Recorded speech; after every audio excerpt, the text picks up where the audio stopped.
io come editore ho fatto una cosa indecente, nel senso che ho lanciato una campagna di crowdfunding per pubblicare il libro di Jean-Noël Schifano, Dizionaire amoureux de Naples, un libro di 600 pagine che era molto imponente come operazione editoriale e ha coinvolto tutta la città, perché Jean-Noël Schifano ha nel cuore l'identità di Napoli ed è come un intellettuale che da direttore del Grenoble di Napoli ha sempre propugnato la diffusione della lingua napoletana.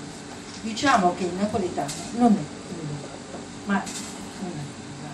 E da direttore del Grenoble ha inserito nell'istituto francese l'insegnamento del napoletano.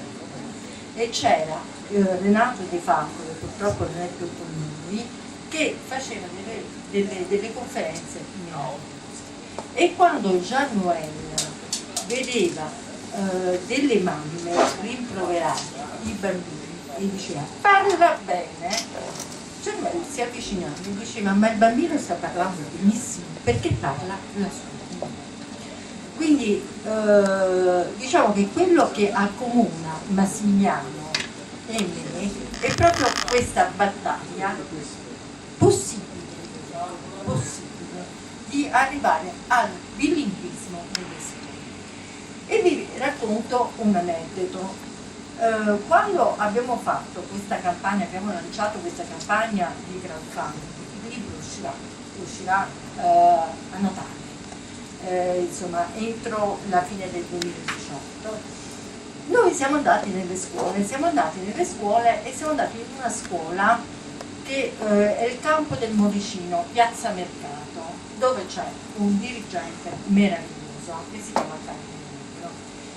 E in quell'occasione Jean-Noël ha spiegato l'importanza del napoletano e la rivendicazione della lingua come riconoscimento proprio dell'essere napoletano, attenzione, non della napoletanità, che molti riducono l'essere napoletano alla napoletanità.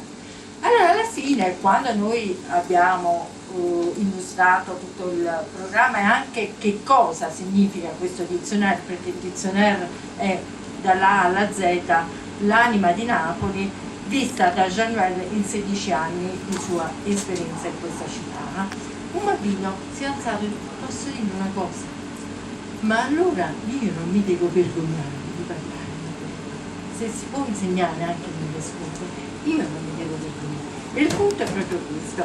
Io quando ho letto il libro di Massimiliano mi sono vergognata, perché?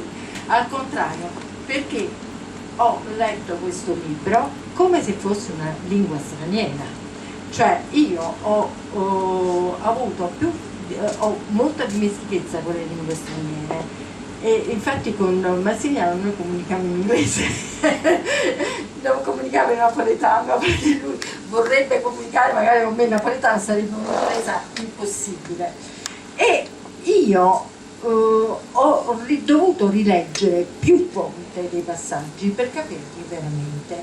E con Gordon, quando ci siamo sentiti, mi ha dato un consiglio, dice ma leggilo ad alta voce. Ho detto io questo sì lo faccio con le lingue straniere per capirle meglio e per assimilarle.